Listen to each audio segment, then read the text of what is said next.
मेरे प्रिय भाई और बहनों, मैं एक दो बातें आपके सामने रखना चाहता हूँ।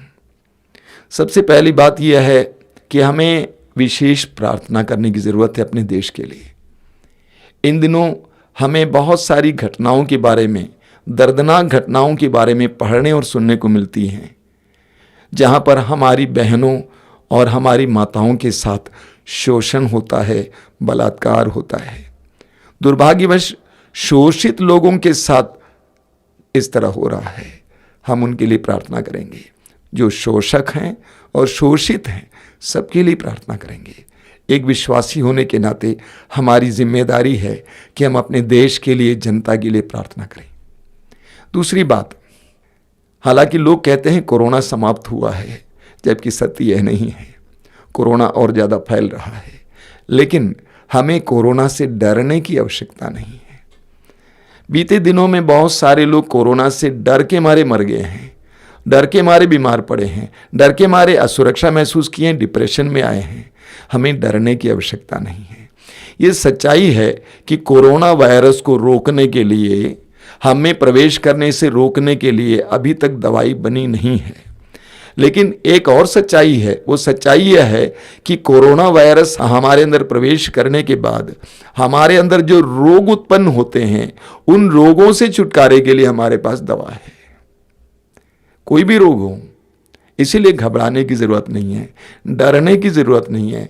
कोरोना भी अन्य रोग की तरह है। हाँ, जो बुजुर्ग हैं, जिनके अंदर इम्यूनिटी नहीं है, प्रतिरोध शक्ति नहीं है, और जो कमज़ोर हैं, जो रोगी हैं, उनको संभालने की ज़रूरत है। क्योंकि कोरोना आपके अंदर प्रवेश करेगा तो आपको बहुत ज़्यादा सता सकता है या आपको मार भी डाल सकता है। लेकिन हमें डरने की आवश्यकता नहीं है, हमें सतर्क रहना है। हमें उन परिस्थितियों से बचे रहना है जहाँ पे कोरोना आपके अंदर प्रवेश कर सकता है। लेकिन प्रवेश करने के बाद डरिए मत। आपको बुखार आएगा, बुखार की दवा लीजिए।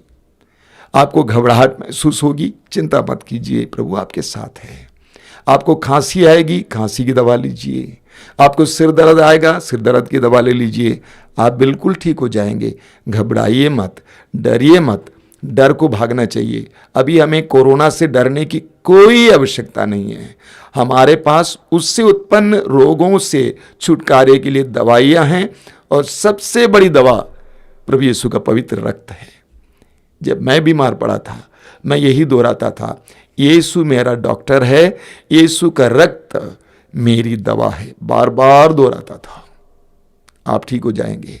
इसीलिए कोरोना से मत डरिए, डिप्रेशन मत आइए, आप बिल्कुल ठीक रहेंगे। प्रभु की स्तुति हो। हालेलुया, बोलिए हालेलुया, हालेलुया, हालेलुया, हालेलुया। मेरे प्रिय भाई और बहनों, कुछ दिन पहले मैं बीमार था और कुछ दिन कमरे में ही बंद था। सिर्फ स्टूडियो जाता था प्रभु का काम करने के लिए, वरना कमरे में ही था। एक दिन अचानक मुझे अपने बीते जीवन की घटनाओं के बारे में याद आने लगी। मैं रोक नहीं पा रहा था। बीते जीवन की कुकृत्य, कमजोरियां, दुर्बलताएं, पाप, अधर्म, गंदगी मेरी आंखों के सामने एक चलचित्र की तरह आ रही थी। मैंने सोचा ये क्या हो रहा है? मैंने इन सारी चीज़ों को तो गाड़ दिया है, ये कैसे उखड़ कर बाहर आ गए? मैं रोक नहीं पाया, चलता रहा, चलता रहा, चलता रहा, एक चलचित्र की तरह घटना और उसका संपूर्ण विवरण। अंत में मैंने अपने आप को बहुत छोटा समझा। मैं अचानक प्रभु के सामने बहुत छोटा हो गया और मेरे दिल में एक बात आई। वो बात क्या है कि ऐसा एक व्यक्ति कैसे प्रभु आज आध्यात्मिक और पवित्र कार्य के लिए इस्तेमाल कर सकता है। ऐसे एक व्यक्ति को जिसका अतीत उतना सुंदर नहीं है, उतना अच्छा नहीं है, उसको प्रभु अपने पवित्र और आध्यात्मिक कार्य के लिए कैसे इस्तेमाल कर सकता है। मैं तो अवाक रह गया, सोचता रह गया, ये कैसे हो सकता है। और प्रभु ने जवाब दिया, ये मेरी करुणा की शक्ति है, ये मेरी करुणा की शक्ति है। मेरी करुणा में ऐसी शक्ति है कि तुम्हारे इतिहास को मैं पलट सकता हूं, बदल सकता हूं। आई कैन री राइट योर हिस्ट्री। मैं तुम्हारे इतिहास को पुनः लिख सकता हूं। प्रभु की करुणा में ऐसी शक्ति है। और मेरे मन में एक पुराना गीत गूंजने लगा जो हम लोग पहले गाया करते थे, आजकल कोई नहीं गाता है, और मुझे बहुत पसंद था वो गीत। वो गीत बहुत सरल है। मैं तेरी करुणा के गीत गाता रहा हूं, गाता रहूंगा। मैं तेरी करुणा के गीत, मैं तेरी करुणा के गीत गाता रहा हूं, गाता रहूंगा। जानते हैं, प्रभु की करुणा में बहुत बड़ी शक्ति है। मूसा ने कहा, प्रभु मैं आपको जानना चाहता हूं, मैं आपको देखना चाहता हूं। और प्रभु ने निर्गमन ग्रंथ के अध्याय 34 वाक्य 6 में मूसा के सामने से गुजरते हुए अपने स्वभाव को प्रकट किया। कहा, प्रभु प्रभु तुम्हारा प्रभु एक करुणामय और कृपालु ईश्वर है। तुम्हारा प्रभु एक करुणामय और कृपालु ईश्वर है। देर से क्रोध करता और जल्दी द्रवित हो जाता, और वह अनुकंपा और सत्य प्रतिज्ञता का धनी है। तुम्हारा प्रभु करुणामय है, कृपालु है, देर से क्रोध करने वाला, अनुकंपा और सत्य प्रतिज्ञता का धनी है। ये सच्चाई है। प्रभु हमारे जीवन की गंदगी को बदल सकते हैं।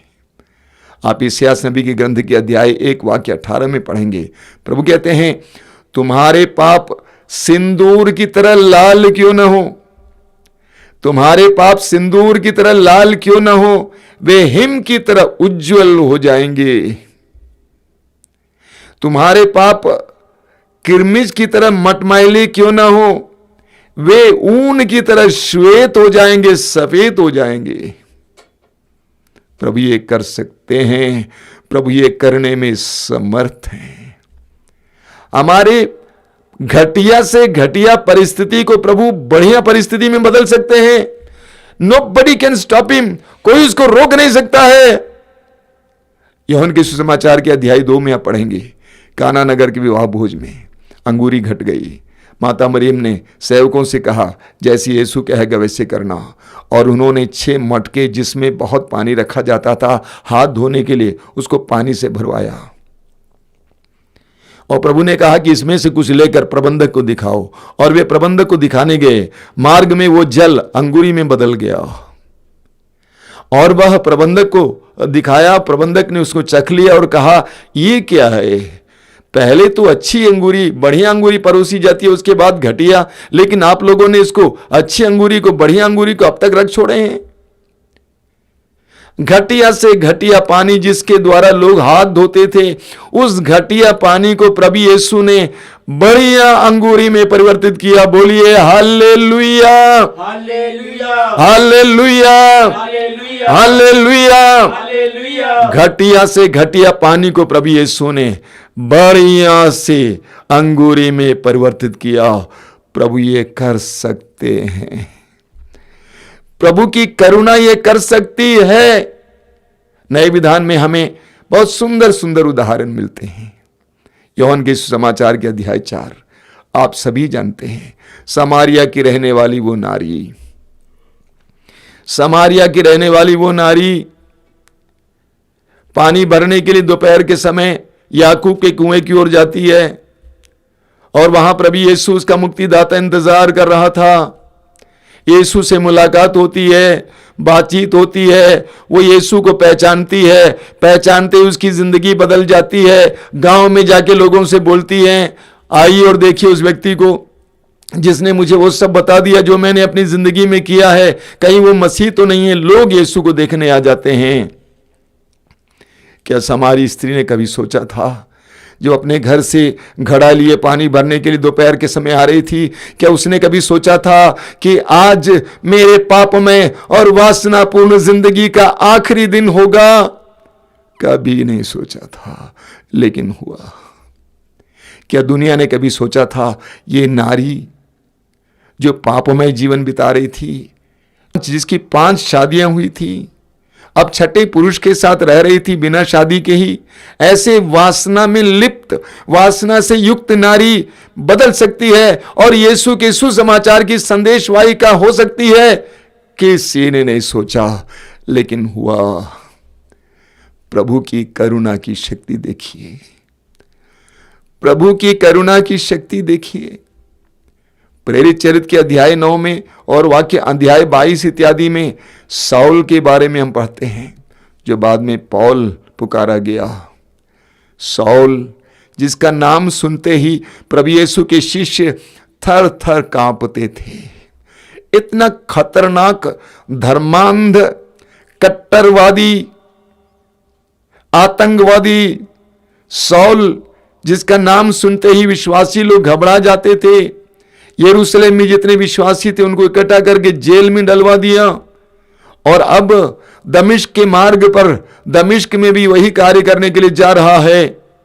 मार्ग में यीशु से मुलाकात होती है, उसकी जिंदगी बदल जाती है।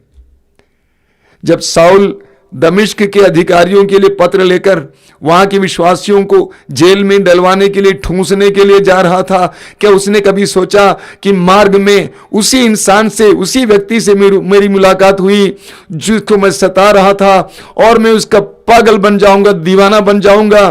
कभी नहीं सोचा था पौल ने, लेकिन हुआ। क्या विश्वासियों ने कभी सोचा कि यही इंसान जो हमें सता रहा था, आज उसी यीशु के लिए सताए जाने के लिए तैयार हो जाएगा? कोई नहीं सोचा था। प्रभु की करुणा की शक्ति देखना मेरे भाई और बहनों, प्रभु की करुणा की शक्ति है। ऐसे कट्टरवादी, धर्मांध, आतंकवादी को एक महान सुसमाचार के वाहक के रूप में बदल दिया। लूकस के सुसमाचार के अध्याय 19 में जक्केउस के बारे में आप पढ़ते हैं। जक्केउस धनी था, सिर्फ धनी नहीं था, पापी था, धोखेबाज, धन पशु उसकी जिंदगी का एकमात्र मकसद धन कमाना था। उसके लिए धोखेबाज था, ठगता था, धोखा देता था, और वह पेड़ की डाली पे बैठ जाता है। यीशु ने उससे देखा, उसको पुकारा, नीचे बुलाया, और यीशु उसके साथ चलते हैं। क्या उसने कभी सोचा कि जिस इंसान को देखने के लिए मैं जनता से बचकर पेड़ की डाली पे बैठा था छिपके, वही इंसान आज मेरे परिवार में, मेरे घर में मेहमान बनकर आएगा? कभी नहीं सोचा था, कभी नहीं सोचा था। दुनिया ने कभी नहीं सोचा था कि ये धनपशु, ये ठगने वाला, धोखेबाज कभी बदलकर उदार बनेगा, गरीबों के बारे में सोचेगा। दुनिया ने कभी नहीं सोचा, लेकिन हुआ। प्रभु की करुणा की शक्ति। मार्कुस के सुसमाचार के अध्याय 5 में आप पढ़ेंगे, मार्कुस अध्याय 5 में आप पढ़ेंगे एक ऐसे इंसान के बारे में जो अबदूतों की सेना से पीड़ित था। अबदूतों की सेना जिसके अंदर था, परेशान था, बेचैन था, कोई भी उसे अपने वश में नहीं कर पाता था। बेड़ियों को तोड़ देता था, जंजीरों को तोड़ देता था, भटकते रहता था, कब्रिस्तान में, मकबरों में चिल्लाता था, चीखता था, कपड़ा नहीं पहनता था। एक ऐसे इंसान की मुलाकात यीशु से होती है, बदल जाता है, अबदूतों से छुटकारा पाता है, यीशु के सुसमाचार का वाहक बनता है। पूरे देकापोलिस में जाकर सुसमाचार का प्रचार करता है। क्या कभी किसी ने सोचा था वही इंसान जब अबदूतों के चंगुल में था, जिसको देखने से लोग डर जाते थे, जिससे लोग भाग जाते थे, वही इंसान अब यीशु के सुसमाचार का वाहक बनेगा? किसी ने नहीं सोचा, किसी ने नहीं सोचा।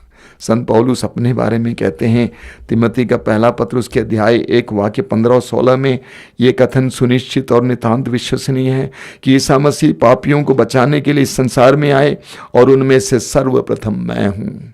अगले वचन में वाक्य 16 में कहता है, मुझ पर इसीलिए दया की गई है, मुझ पर इसीलिए दया की गई है कि ईसा मसीह सबसे पहले मुझ में अपनी संपूर्ण सहनशीलता प्रदर्शित करें और उन लोगों के लिए एक उदाहरण प्रस्तुत करें जो अनंत जीवन प्राप्त करने के लिए विश्वास करेंगे। ये प्रभु की करुणा है, प्रभु की दया है। हाँ मेरे प्रिय भाई और बहनों, प्रभु की करुणा आपके इतिहास को पलट सकता है। यिर्मयाह नबी अध्याय 29 उसके वाक्य 14 में प्रभु कहते हैं, मैं तुम्हारे भविष्य को पलट दूंगा, मैं तुम्हारे भविष्य को पलट दूंगा, मैं तुम्हारे भविष्य को पलट दूंगा। बोलिए hallelujah, hallelujah, hallelujah, hallelujah, hallelujah. Hallelujah. आपने संत अगस्तिन के बारे में सुना है। संत अगस्तिन जो अपनी युवावस्था में पापमय जीवन जीता था, अश्लीलता में, लैंगिकता में, वासना की जिंदगी जीता था, बिना विवाह का एक बच्चा भी था। ऐसा एक पापमय इंसान आज संत अगस्तिन कहलाता है। लोग कहते हैं संत अगस्तिन हमारे लिए प्रार्थना कर। वो क्या चीज है जिसने पापी वासना युक्त अगस्तिन को संत बना दिया? ईश्वर की करुणा, प्रभु की करुणा की शक्ति देखिए, प्रभु की करुणा की शक्ति देखिए। प्रभु ने मुझे उस दिन इसीलिए अपने जीवन की उन गंदगियों को दिखाया और ये बताया कि मेरी करुणा तुम्हारे जीवन में कार्य कर सकती थी, कर सकती है और कर रही है। तो प्रभु ये बताना चाहते थे, मेरी जनता को बताओ कि मेरी करुणा पर विश्वास करें। Believe that God can do the same in your life. प्रभु आपके जीवन में भी एक कर सकते हैं, एक ऐसा विश्वास करना, हां प्रभु तू कर सकता है। इस्यास नबी उसके अध्याय 43 में प्रभु क्या कहते हैं? बहुत जबरदस्त वचन है। इस्यास नबी अध्याय 43 वाक्य 19 में प्रभु कहते हैं, देखो मैं एक नया कार्य करने जा रहा हूं, देखो मैं एक नया कार्य करने जा रहा हूं। मैं मरुभूमि में मार्ग बनाऊंगा और उजाड़ प्रदेश में पथ तैयार करूंगा। मैं मरुभूमि में मार्ग बनाऊंगा और उजाड़ प्रदेश में पथ तैयार करूंगा। आगे प्रभु कहते हैं कि मैं मरुभूमि में जल का प्रबंध करूंगा और उजाड़ प्रदेश में नदियां बहाऊंगा। अपने ईश्वर के बारे में समझना जरूरी है कि उसकी करुणा, उसकी कृपा इतनी ज्यादा है कि वो आपके पूरे अतीत को भूल जाता है। ये कर सकता है प्रभु। जमीन और आसमान को शब्द मात्र से बनाने वाला प्रभु आपकी जिंदगी में क्या नहीं कर सकते हैं। मैं एक सिस्टर को जानता हूं। पहले जब वो छोटी थी, बहुत ही अजीब टाइप की थी, चंचल, बहुत ज्यादा चंचल थी। लेकिन कुछ साल के बाद वो आश्रम आई थी साधना के लिए। मैंने पूछा तुम क्या कर रही हो? कह रही थी कि मैं एक स्कूल की प्रिंसिपल हूं, बहुत बड़ा स्कूल है, उसकी प्रिंसिपल हूं। मैंने कहा तुम और प्रिंसिपल? उसने कहा स्वामी जी आप विश्वास क्यों नहीं करते? प्रभु कुछ भी कर सकते हैं। आप विश्वास नहीं करते, प्रभु कुछ भी कर सकते हैं। और उस बहन ने मुझसे कहा जानते हैं आप, लोग सोचते थे मैं कुछ नहीं कर सकती हूं, लेकिन जब मैं प्रिंसिपल बनाई गई उस समय से मैं क्या करती हूं, रोज स्कूल खुलने से पहले स्कूल की चाबियों का गुच्छा लेती हूं और गिरजाघर में जाती हूं, प्रभु के सामने रखती हूं और कहती हूं ये स्कूल आपका है, ये स्कूल तेरा है, इसको संभालना। जानते हैं उसके जरिए प्रभु बहुत अच्छा काम करते हैं। उसी लड़की को, उसी सिस्टर को प्रभु ने अच्छी तरह इस्तेमाल किया, इस्तेमाल कर रहे हैं। एफेसियों के पत्र के अध्याय 3 उसके वाक्य 20 और 21 में प्रभु का वचन कहता है। एफेसी अध्याय 3 वाक्य 20-21 में प्रभु का वचन कहता है। संत पौलुस कहते हैं वो हमारी कल्पना और प्रार्थना के परे के कार्य कर सकते हैं। वो हमारी कल्पना और प्रार्थना के परे के कार्य कर सकते हैं। हमें भूलना होगा कि हमारी परिस्थितियां नहीं बदलेंगी, हमारी परिस्थितियां बदलेंगी, क्यों नहीं बदलेंगी? एक दृढ़ निश्चय और विश्वास हमें अपने जीवन में लाने की आवश्यकता है।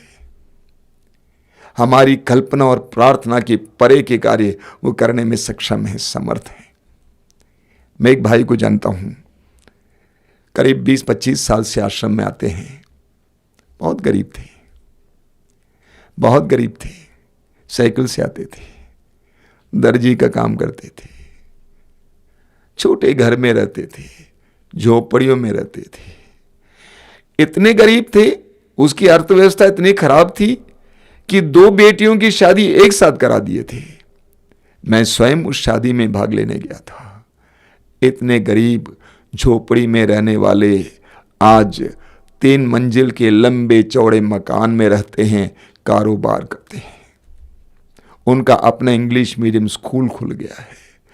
क्या कभी कोई सोच सकता था कि वही इंसान जो एक दर्जी का काम करता था, झोपड़ी में रहता था, आज इस मुकाम तक पहुंच सकता है?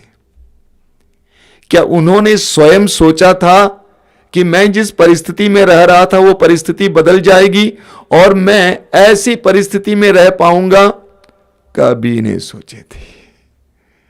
आपके जीवन में प्रभु वे सारे कार्य करेंगे जो आप कभी नहीं सोच सकते थे। आपकी कल्पना और प्रार्थना के परे के कार्य करने में प्रभु सक्षम और समर्थ हैं। कई साल पहले एक फादर जी ने मुझसे पूछा कि क्या आपने वो किताब पढ़ी है? मैंने पूछा कौन सी किताब? अंग्रेजी में उस किताब का शीर्षक था your God is too small. Your God is too small यानी तुम्हारा परमेश्वर बहुत छोटा है। हम में से कई लोगों का परमेश्वर बहुत छोटा है। हम उनको बहुत छोटा बना रखे हैं। हम सोचते हैं कि वो इतना ही कर सकता है और इसलिए हम उनसे उतना ही मांगते हैं। हमें अपने विचारों को बदलना होगा। ये सोचना होगा कि हमारा परमेश्वर जमीन और आसमान को शब्द मात्र से बनाने वाला है। हमारा ईश्वर हमें ना कुछ से बनाने वाला है। उस पर विश्वास लाना होगा। ये विश्वास करना होगा कि वो इतना सक्षम है कि हमारी टेढ़ी लकीरों को वो सीधा कर सकता है। हमारी टेढ़ी लकीरों को वो सीधा कर सकता है। एक ऐसी दृढ़ धारणा हमें लानी होगी। मैं फिर कहता हूं, बड़ी दुर्भाग्य की बात है, हम अपने ईश्वर को बहुत छोटा समझते हैं। थोड़ा सा 2 रोटी देने वाला, थोड़ा अच्छा स्वास्थ्य देने वाला। नहीं भाई, अपने आसमान को बड़ा करो। यह विश्वास करो कि मेरा परमेश्वर सामर्थ्यवान है, शक्तिशाली है। 100 साल की उम्र में इब्राहिम को एक संतान देने वाला ईश्वर है। मरे हुए लाजरुस को चौथे दिन जिंदा करने वाला ईश्वर है। यह विश्वास करो कि प्रभु मेरे जीवन में बहुत कुछ कर सकते हैं और उनकी करुणा की सीमा नहीं है। बोलिए hallelujah, hallelujah, hallelujah, hallelujah. Ezekiel नबी अध्याय 12 वाक्य 25 में प्रभु कहते हैं, मैं वही कहूंगा जो मुझे कहना चाहिए और जो मैं कहूंगा वो मैं करूंगा। मैं जो कहूंगा वो मैं करूंगा। पूरी बाइबल में प्रभु के महान कार्यों का वर्णन है। पूरी बाइबल में प्रभु की प्रतिज्ञाओं का वर्णन है। और जैसे प्रभु ने प्रतिज्ञा की, प्रभु कहते हैं मैं करूंगा। मैं निर्जल स्थान पर जल बहाऊंगा, नदियां बहाऊंगा। एक विश्वासी को यह विश्वास करने की आवश्यकता है। बोलिए हालेलुया, हालेलुया, हालेलुया, हालेलुया। मैं एक जवान लड़के को जानता हूं, विश्वासी लड़का है, बहुत अच्छा था, अच्छे से पढ़ा लिखा, काम कर रहा था। एक लड़की से प्यार करने लगा, लेकिन बाद में लड़की ने उसको धोखा दिया, उसको तिरस्कार किया। निराशा में आकर उसने तेजाब पी लिया। निराशा में आकर उसने तेजाब पी लिया। उसके अन्न नली पूरी तरह से गल गई। बनारस में पड़ा रहा अस्पताल में। 2-3 महीनों के बाद जब मैं उससे मिलने गया था, उसका शरीर बिल्कुल कंगाल हो गया था। केवल चमड़ा और हड्डियां, आंखें अंदर चली गई थीं। कोई नहीं सोच सकता था कि इस इंसान के अंदर फिर जान आ सकती है। कोई नहीं सोच सकता था कि इंसान खड़ा हो सकता है। प्रभु को धन्यवाद ईश्वर की करुणा के लिए ईश्वर की दया के लिए धन्यवाद। उसकी मां बहुत प्रार्थना करती थी और उसी तरह बहुत सारे लोग उस लड़के के लिए प्रार्थना करते थे और आज वो काम कर रहा है। आज वो काम कर रहा है। एजेकियल नबी के ग्रंथ के अध्याय 37 में प्रभु ने एजेकियल नबी को एक सुंदर दृश्य दिखाया। क्या दृश्य है? सूखी हड्डियों की घाटी। एजेकियल ने दृष्टि दौड़ाकर देखा, चारों ओर सूखी हड्डियां, और उसने देखा कि सारी हड्डियां सूखी पड़ी हुई थी, अलग थलग अलग थलग। प्रभु ने एजेकियल से पूछा, बोल एजेकियल, क्या इन सूखी हड्डियों में जान आ सकती है? एजेकियल ने कहा, प्रभु ये तो आप जानते हैं, मैं क्या जानता। प्रभु ने एजेकियल से कहा, इन सूखी हड्डियों से भविष्यवाणी करो, इनसे कहो प्रभु की वाणी सुनो। जैसे जैसे प्रभु कहते जा रहे थे वैसे वैसे एजेकियल करता जा रहा था। जानते हैं, बहुत सुंदर सा दृश्य देखने को मिला। वे सूखी हड्डियां एक दूसरे से जुड़ने लगी और वे अस्थि पंजर बनते जा रही थीं और वह एक विशाल जन समुदाय का रूप धारण करती हैं। आगे प्रभु कहते हैं, मेरी जनता कहती है हमारी हड्डियां सूख गई हैं, हमारा विनाश हो गया है। प्रभु कहते हैं, मैं तुमसे कहता हूं, मैं तुम्हारी कब्रों को खोल दूंगा और तुम्हें कब्रों से बाहर लाऊंगा, तब तुम विश्वास करोगे कि मैं तुम्हारा प्रभु हूं। प्रभु ये करने में समर्थ है। मेरे प्रिय भाई और बहनों, ये विश्वास करना है कि मेरा प्रभु ये करने में समर्थ है। यूहन्ना के सुसमाचार के अध्याय 9 में एक सुंदर घटना हमें देखने को मिलती है। एक जन्मांध को प्रभु यीशु आंखें देते हैं।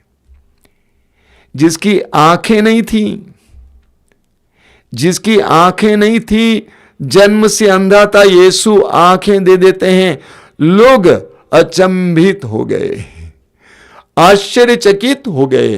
ये आंखें कहां से आई? इसका कनेक्शन कहां हुआ? ऐसे चमत्कारों के जरिए प्रभु क्या बताना चाहते हैं? मेरे लिए कुछ भी असंभव नहीं है। लूकस का सुसमाचार अध्याय 18 वाक्य 27, लूकस अध्याय 18 वाक्य 27 में प्रभु कहते हैं, जो मनुष्यों के लिए असंभव है वह ईश्वर के लिए संभव है। जो मनुष्यों के लिए असंभव है वह ईश्वर के लिए संभव है। इस वचन को आज और आने वाले दिनों में बार बार दोहराना। जो मनुष्यों के लिए असंभव है वह ईश्वर के लिए संभव है। जो मनुष्यों के लिए असंभव है वह ईश्वर के लिए संभव है। मेरे प्रिय भाई और बहनों, हमें यह विश्वास करना है, यह विश्वास करना है कि मेरी जिंदगी में जो मैं सोच नहीं सकता था, ऐसे महान कार्य प्रभु करने में समर्थ हैं। अब पढ़ेंगे सामुएल के पहले ग्रंथ के अध्याय 9 और 10 में। एक इंसान था जिसका नाम था कीश, और धनी इंसान था, और उसकी गदहियां खो गईं, और कुछ पता नहीं था कि ये गदहियां कहां खो गई। ढूंढते ढूंढते परेशान हुए, और इसीलिए उसने अपने बेटे साउल को सैमुएल नामक व्यक्ति के पास भेज दिया। सैमुएल एक दृष्टा थे जिनको पता चलता था कौन कहां है। बड़े उम्मीद के साथ साउल सैमुएल के पास पहुंचा, ये पूछने के लिए कि महोदय बताइए कि मेरे पिताजी की गदहियां कहां खो गई हैं। जानते हैं, प्रभु ने सामुएल से पहले ही कहा, एक आ रहा है साउल, वह इस्राएल का राजा होगा, उसको इस्राएल के राजा के रूप में अभिषेक देना। साउल ने आकर सामुएल से पूछा कि महोदय बताइए मेरे पिता की गदहियां कहां खो गई हैं। सामुएल ने कहा, मैं बता तो दूंगा, लेकिन पहले तुम मेरे साथ आओ और मैं तुम्हें इस्राएल के राजा के रूप में अभिषेक देना चाहता हूं। सोचिए, साउल अपने पिता की गदहियां ढूंढने के लिए गया था, लेकिन क्या बन के घर आया? इस्राएल का राजा बनकर। बहुत जबरदस्त उदाहरण है। प्रभु के मार्ग अजीब हैं। यूहन्ना के सुसमाचार के अध्याय 3 उसके वाक्य 8 में प्रभु यीशु कहते हैं, पवन जिधर चाहता है वहां बहता है, तुम नहीं जानते कहां से आ रहा है कहां जा रहा है। और जो पवित्र आत्मा में जन्मा है वो उसी तरह है। पवित्र आत्मा हमारे जीवन में इसी तरह कार्य करता है। हम नहीं जानते प्रभु हमारे जीवन में क्या करने वाले हैं, 25-30 साल पहले मैं सोच नहीं सकता था कि मेरे जीवन में प्रभु ये कार्य करेंगे, प्रभु मुझे इस्तेमाल करेंगे। इस लॉकडाउन से पहले मैं सोचता नहीं था कि मैं इस तरह कार्य करूंगा। मैं 2007 से टीवी में कार्यक्रम दे रहा हूं, वचन सुना रहा हूं, लेकिन 12-13 के बाद यह बंद कर दिया था।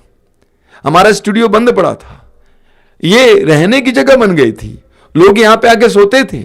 मैंने कभी नहीं सोचा था कि यही स्टूडियो फिर उसी काम के लिए इस्तेमाल होगा, और मैंने कभी नहीं सोचा था कि मैं मीडिया में फिर एक बार आऊंगा। मैं लोगों से बोलता था नहीं, बंद हो गया, इसके आगे नहीं होगा। लेकिन प्रभु के मार्ग अलग है। प्रभु कैसे कैसे हमारे इतिहास को बदल देता है कोई पता नहीं है। हमारे जीवन की दिशा को बदल देते हैं, कोई पता नहीं है। मेरे प्रिय विश्वासियों, प्रभु के लिए ऐसा स्थान और ऐसा मौका दीजिए। इसलिए हमें क्या करना चाहिए?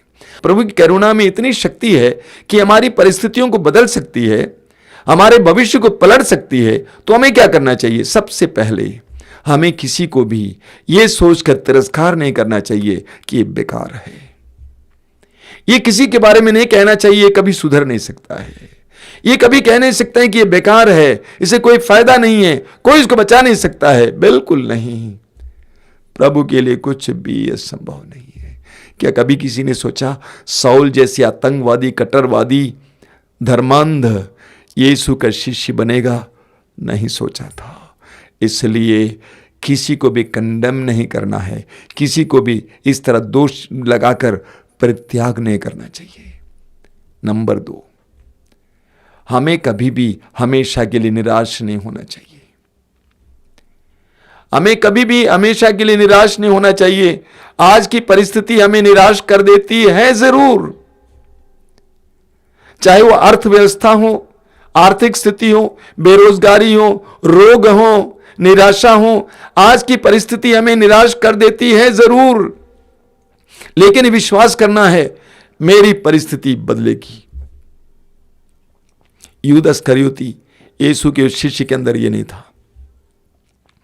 उसने सोचा कि मैंने यीशु को पकड़वा दिया, मैंने बहुत बड़ा अपराध किया, क्या कोई मुझे क्षमा कर सकता है? नहीं कर सकता है। उसने कभी नहीं सोचा कि प्रभु की कृपा, प्रभु की करुणा में इतनी शक्ति है कि मेरे भविष्य को बदल सकती है। उसने कभी नहीं सोचा, इसीलिए निराश होकर उसने आत्महत्या की। कभी नहीं होना चाहिए। हमेशा सोचना है कि नहीं, प्रभु की करुणा में शक्ति है, प्रभु के प्रेम में शक्ति है। मेरी परिस्थिति और मेरे इतिहास को बदलने, मेरे भविष्य को बदलने की शक्ति है। तीसरी बात, उम्मीद रखना। उम्मीद रखना, उस समय की उम्मीद रखना, उस समय की प्रतीक्षा करना। हम पढ़ते हैं शोक ग्रंथ के अध्याय 3 उसके वाक्य 26 में प्रभु का वचन कहता है, मौन रहकर प्रभु की मुक्ति की प्रतीक्षा करना यही सबसे उत्तम है। मौन रहकर प्रभु की मुक्ति की प्रतीक्षा करना यही सबसे उत्तम है। जब कठिन परिस्थितियों से गुजरते हैं, निराशापूर्ण परिस्थितियों से गुजरते हैं, उम्मीद बनाए रखना, प्रतीक्षा करते रहना, प्रभु की मुक्ति की प्रतीक्षा करना, मौन रहकर हिम्मत के साथ हर विश्वासी को यह करना है। चौथी बात, प्रभु के अधीन रहना। क्या आप चाहते हैं कि आपके जीवन में प्रभु बड़े बड़े कार्य करें, आपकी परिस्थितियों को बदल दे? अकड़ना बंद करना। हम बहुत अकड़े हुए हैं, हमारे अंदर बहुत घमंड है। हम प्रभु के अधीन नहीं होना चाहते हैं, हम छोटे नहीं बनना चाहते हैं। हम तुरंत अकड़ जाते हैं, हम तुरंत घबरा जाते हैं। छोटे बनो, प्रभु के अधीन रहना। पेतरुस कहते हैं, पहला पेतरुस अध्याय 5 वाक्य 6 में, आप शक्तिशाली ईश्वर के सामने विनम्र बने रहें, जिससे वह आपको उपयुक्त समय पर ऊपर उठाए। प्रभु हमारी जिंदगी में परिवर्तन ला सकते हैं, हमारी परिस्थितियों को बदल सकते हैं, हमारी टेढ़ी लकीरों को सीधा कर सकते हैं, हमारे अतीत की गंदगियों को बदल सकते हैं, हमें एक नई दिशा दे सकते हैं। लेकिन उसके लिए आवश्यक है, संत पेतरुस कहते हैं, आप विनम्रता पूर्वक शक्तिशाली ईश्वर के अधीन हो जाएं। प्रभु आपके जीवन में चमत्कार पर चमत्कार करेंगे। मांगना काफी नहीं है, मांगने वाले बहुत हैं, लेकिन प्रभु के अधीन होने वाले बहुत कम हैं। परिस्थितियों में ना टूटकर प्रभु के अधीन होना, नम्र बनना, प्रभु से ग्रहण करना, ऐसे विश्वासियों की कमी है। मांगने वाले बहुत कोई हैं। प्रभु के अधीन होना, प्रभु की मुक्ति की प्रतीक्षा करना, कहना कि प्रभु मैं जानता हूं कि तू मेरी परिस्थितियों को बदल सकता है। मैं जानता हूं कि मेरी गंदी सी गंदी परिस्थिति, घटिया से घटिया परिस्थिति को बढ़िया से बढ़िया परिस्थिति में बदलने में समर्थ है। आंखें बंद कीजिए, प्रार्थना कीजिए। इस समय प्रभु से बोलिए, प्रभु मुझ पर दया कर, मुझे तेरी करुणा पर विश्वास करने की कृपा दीजिए। यह विश्वास करने की कृपा दीजिए कि तेरी करुणा में इतनी शक्ति है कि तू मेरे अतीत की सारी गंदगियों को पल भर में डिलीट कर सकता है। ऐसी कृपा दीजिए यीशु, ऐसा विश्वास दीजिए यीशु कि तू मुझे जिला सकता है। मैं मर गया हूं, मैं कब्र में बंद हूं, लेकिन तेरे लिए कुछ भी असंभव नहीं है। तू मुझे जिला सकता है। यह कृपा दीजिए कि मैं विश्वास करूं कि तू मुझे खड़ा कर सकता है। यह विश्वास दीजिए कि मैं विश्वास करूं कि मैं दूसरों पर विश्वास कर सकूं, भरोसा रख सकूं, प्रभु उसको उठा सकता है। प्रार्थना कीजिए, प्रभु यीशु हम पर दया कीजिए। आज तेरी करुणा पर मनन करने की कृपा दीजिए। तेरी करुणा की शक्ति पर मनन करने की शक्ति दीजिए। धन्यवाद यीशु, तेरी महिमा, तेरी स्तुति।